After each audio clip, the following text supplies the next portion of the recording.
Hello students, कल हम लोगों ने चर्चा की थी positive number, negative number, directed number, इन सब चीज़ों के बारे में हम लोगों ने पढ़ा था, जो कि एक्सरसाइज 4.1 से रिलेटेड था। तो वहाँ जो बातें हमने चर्चा की थी कि क्या होता है, तो आज हम एक्सरसाइज 4.2 के बारे में पढ़ेंगे, जो कि है आपका इंटीजर। तो हमने कल बताया था आपको कि इंटीजर आपके क्या होते हैं। निगेटिव नंबर जो कि आपको -1, -2, -3 ये सब बताया था हमने। अपोजिट बताया था क्या होता है, ठीक। और निगेटिव इंटीजर आपके क्या होते हैं, इंटीजर क्या होते हैं, negative numbers, zero and natural numbers. आप निगेटिव इंटीजर्स, निगेटिव नंबर क्या हैं आपके, -1, -2 ये हो गए, ज़ीरो एंड पॉजिटिव या नेचुरल नंबर। नेचुरल नंबर को ही हम पॉजिटिव भी बोलते हैं, पॉजिटिव इंटीजर। तो ये हो गया 0 और 1, 2, 3 एंड सो ऑन। ये आपके क्या हो गए, इंटीजर। मतलब अगर आपसे कोई पूछे इंटीजर क्या होते हैं, तो आप बोलेंगे the negative numbers 0 and natural numbers together are called integers. फिर आती है बात पॉजिटिव इंटीजर की। तो पॉजिटिव इंटीजर क्या है, नेचुरल नंबर्स। जो आप नेचुरल नंबर्स होते हैं वो आपके पॉजिटिव इंटीजर हैं। निगेटिव इंटीजर जो निगेटिव नंबर्स होते हैं, negative numbers. Positive integer natural number 1, 2, 3, 4 ये सब निगेटिव, -1, -2, -3 ये आपके निगेटिव इंटीजर हैं। अब बात आती है ज़ीरो की। तो ज़ीरो क्या कहता है कि neither positive nor negative. Zero ने कहा भाई आप लोग हम लोग को हम अपने झगड़े से दूर रखिए, न तो हम पॉजिटिव रहेंगे न तो निगेटिव रहेंगे, ठीक। तो ज़ीरो न तो पॉजिटिव होता है न ही निगेटिव होता है, ठीक। अब इस चीज़ को हम देखते हैं। हमने कल कुछ बातें डिस्कस की थी क्या, कि ज़ीरो न तो पॉजिटिव होता है न नेगेटिव होता है। आप इसको पॉजिटिव इंटीजर, नेगेटिव इंटीजर ये आसानी से समझ गए होंगे। तो इसमें ये बात आई थी क्या, कि पॉजिटिव इंटीजर एवरी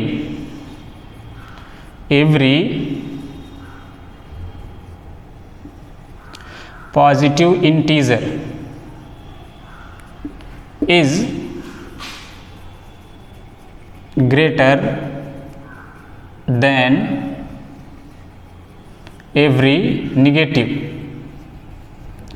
ये सब चीज़ें आप कल समझ चुके हैं, एक बार फिर से हम रिपीट कर देते हैं कि हर पॉजिटिव इंटीजर हर निगेटिव इंटीजर से बड़ा होता है, ठीक, ग्रेटर देन, ठीक। सपोज कर लिए -1 है, ठीक, और ये 2 है तो ये बड़ा होगा। यहाँ -40 होगा, यहाँ अगर 1 होता है तो ये भी 1 इससे बड़ा होता है, क्योंकि हर पॉजिटिव इंटीजर निगेटिव से बड़ा होता है। फिर बात आती है कि zero is greater than every. Zero जो होगा वो पॉजिटिव से छोटा होगा, ज़ीरो होगा वो पॉजिटिव से छोटा और निगेटिव से बड़ा। सारे निगेटिव नंबर से, निगेटिव इंटीजर से बड़ा होता है। जैसे अगर आप यहाँ 0 लिख दीजिए, यहाँ 1 लिख दीजिए तो ये पॉजिटिव है तो ये बड़ा। अगर यहाँ 0 लिख दीजिए, यहाँ -1 लिख दीजिए तो ये बड़ा हो गया, ठीक। इस आधार पे आपको बड़ा छोटा बताना या असेंडिंग ऑर्डर डिसेंडिंग ऑर्डर करना आसान हो जाएगा, ठीक। ये चीज़ें आप समझ लीजिए एक बार फिर से कि क्या क्या हमने कल आपको बताया था, ठीक। और हर नंबर लाइन पे आपको ये भी बताया गया था कि नंबर लाइन, अगर एक नंबर लाइन आप करते हैं तो नंबर लाइन ये बीच में आप 0, यहाँ 1, 2, 3 ये इक्वल डिस्टेंस पे जब भी आप बनाएंगे तो आप स्केल से बनाएंगे इक्वल डिस्टेंस 4, 5, 6, 7, ठीक। इधर -1, -2, -3, -4, -5 और ये आपका -6 और ये -7, ठीक। ये आप नंबर लाइन आपका इधर बन गया। तो हमने बताया था कि अपोजिट नंबर, अपोजिट इंटीजर, अगर आपसे 2 का अपोजिट पूछे तो आप बताएंगे -2। क्यों? क्योंकि ये 0 से सेम डिस्टेंस पे, जितना इधर है ये उतना ही इधर भी है, ठीक। अब इसमें अब हम अपनी एक्सरसाइज पे चलते हैं, ठीक। नंबर लाइन पे किसी को दिखाना, ठीक। जितना इधर आप देखेंगे कि जितना 0 से आपका लेफ्ट में नंबर जाता जाएगा वो उतना ही छोटा उसकी वैल्यू होती जाएगी। आप अगर ये माइनस है, ये भी आप समझ लीजिए कि कोई सबसे बड़ा इंटीजर या सबसे छोटा इंटीजर नहीं होता है, कोई भी सबसे बड़ा या सबसे छोटा इंटीजर नहीं होता है। बात आती है पॉजिटिव इंटीजर और निगेटिव इंटीजर की, तो सबसे छोटा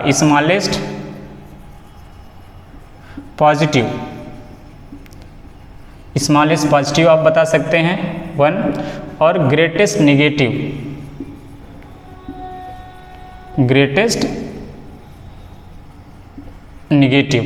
इंटीजर, ठीक। और अगर आपसे कोई पूछे कि सबसे बड़ा इंटीजर कौन सा होता है, तो ये संभव नहीं है, पॉसिबल नहीं है। सबसे छोटा इंटीजर, ये भी संभव नहीं है। तो आप ग्रेटेस्ट निगेटिव आप बता सकते हैं और स्मॉलेस्ट पॉजिटिव आप बता सकते हैं। तो ये चीज़ें आप कर सकते हैं। फिर जितना आप लेफ्ट में जाएंगे,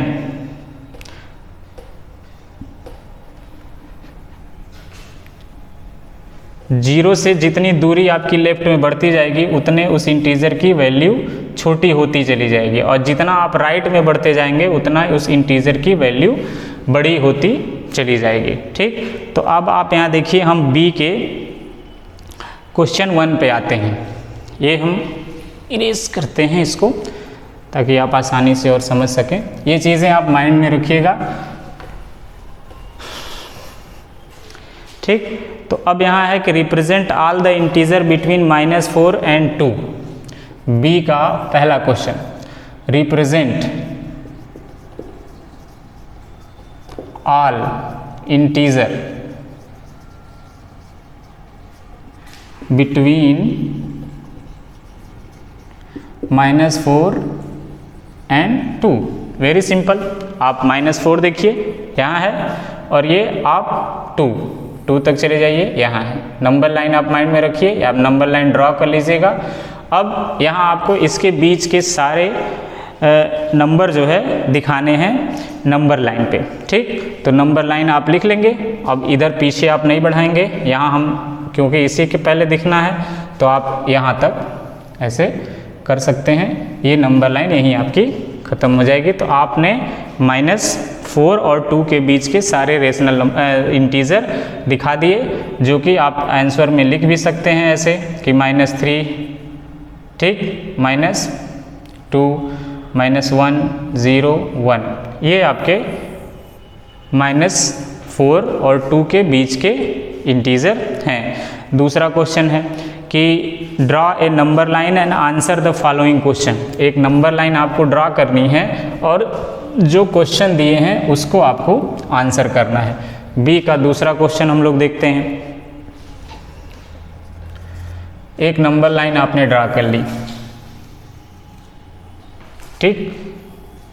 अब यहाँ 0, -1, -2, -3, -4, -5, इधर 1, 2, 3, 4, 5, 6, ठीक है।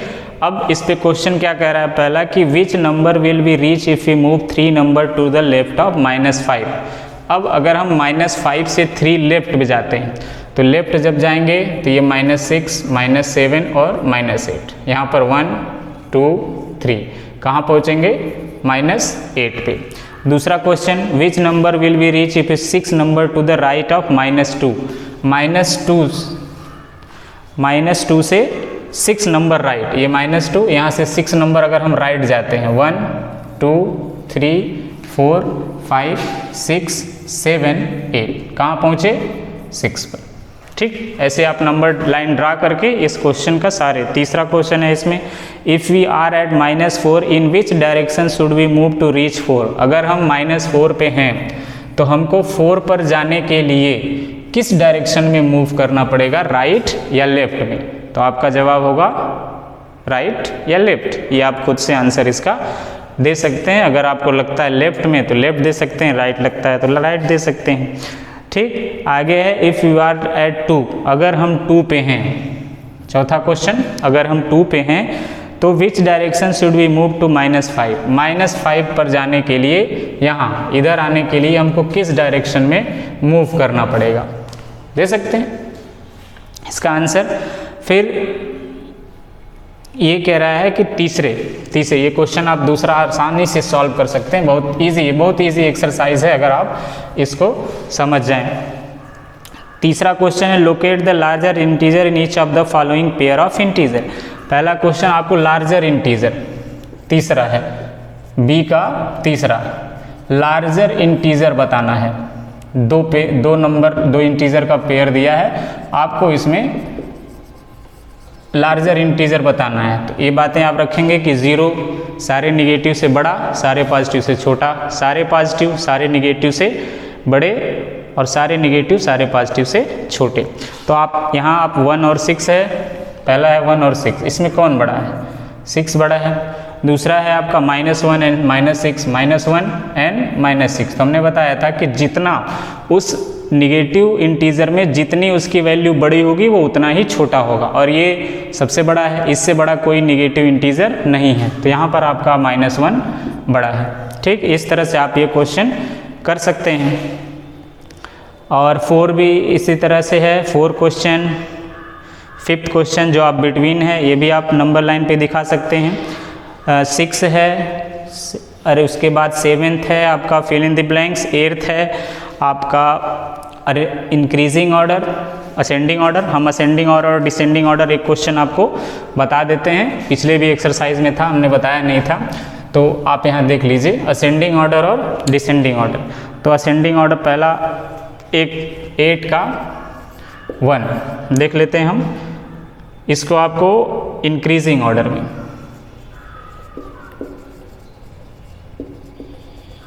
इंक्रीजिंग ऑर्डर में करना है। इंक्रीजिंग मीन्स असेंडिंग, बढ़ते हुए क्रम में, ये बढ़ते हुए क्रम में ऐसे आगे आप बढ़ते चले जाएंगे। मोबाइल में जो आप टावर देखते हैं वैसे ही ये इंक्रीजिंग ऑर्डर होता है, या जब आप प्रेयर करते हैं, लाइन जब लगाते हैं, वो भी इंक्रीजिंग ऑर्डर में होती है। कोई भी काम हम इंक्रीजिंग ऑर्डर में ही करते हैं।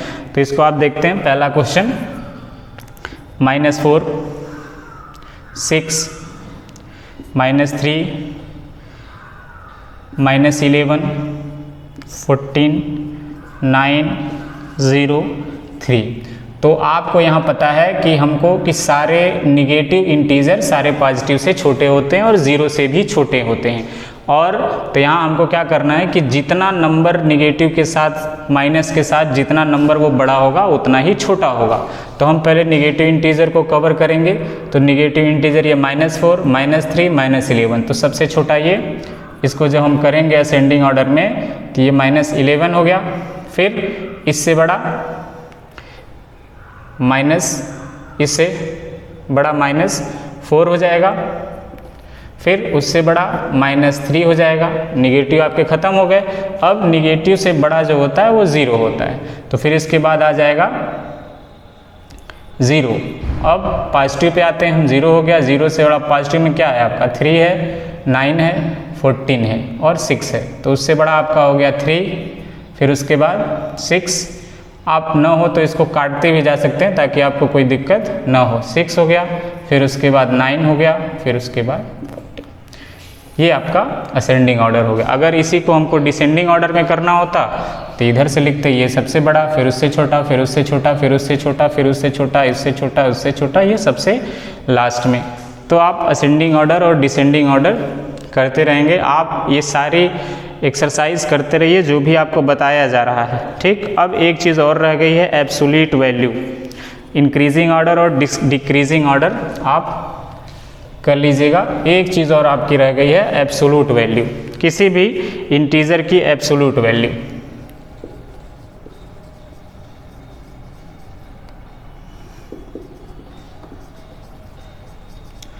एब्सोल्यूट वैल्यू क्या होती है? एब्सोल्यूट वैल्यू क्या होती है किसी भी इंटीजर की, कि उसकी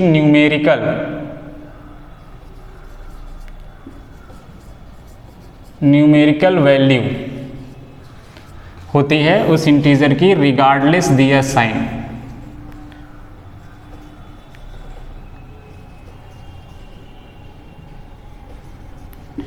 इट्स साइन, साइन मीन्स या तो प्लस लगा होता है या तो माइनस लगा होता है। तो किसी भी इंटीजर की एब्सोल्यूट वैल्यू क्या होती है कि उसकी न्यूमेरिकल वैल्यू, चाहे वो माइनस हो चाहे वो प्लस हो, उसका साइन हटाने के बाद जो भी उसकी वैल्यू होती है वही उसकी एब्सोल्यूट वैल्यू होती है। अगर आप यहाँ -6 लिखा हुआ है, इसकी एब्सोल्यूट वैल्यू पूछ रहे हैं, तो हम इसको एक वर्टिकल लाइन ड्रॉ करेंगे ऐसे, ये -6, इसकी वैल्यू हमने साइन हटा दिया 6, ठीक। अगर यही 6 भी होता तो भी इसकी एब्सोल्यूट वैल्यू, ये वर्टिकल लाइन ड्रा करके 6, ठीक। तो एब्सोल्यूट वैल्यू में किसी भी नंबर के कोई डिफरेंस नहीं होता है। बताया गया कि numerical value regardless its sign, इसकी साइन के बिना जो इसकी न्यूमेरिकल वैल्यू होगी वही इसकी एब्सोल्यूट वैल्यू होगी। अगर ये -12 का हम एब्सोल्यूट वैल्यू पूछें तो आप क्या करेंगे, इसको वर्टिकल लाइन के अंदर लिखेंगे -12, फिर इसकी एब्सोल्यूट वैल्यू 12 हो गई। ये हो गया। तो इस तरह से ये एक्सरसाइज आपकी कंप्लीट होती है। अब इसमें जो भी क्वेश्चन है कोई ऐसा नहीं है कि जो आप नहीं कर सकते हैं, इसको आप ड्रा कर लीजिएगा सॉल्व। फिर आगे हम जो चैप्टर पढ़ेंगे वो होगा एडिशन ऑफ इंटीजर, ठीक।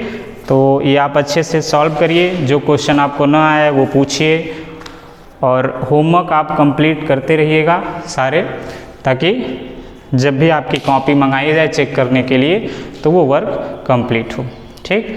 Thank you, have a nice day.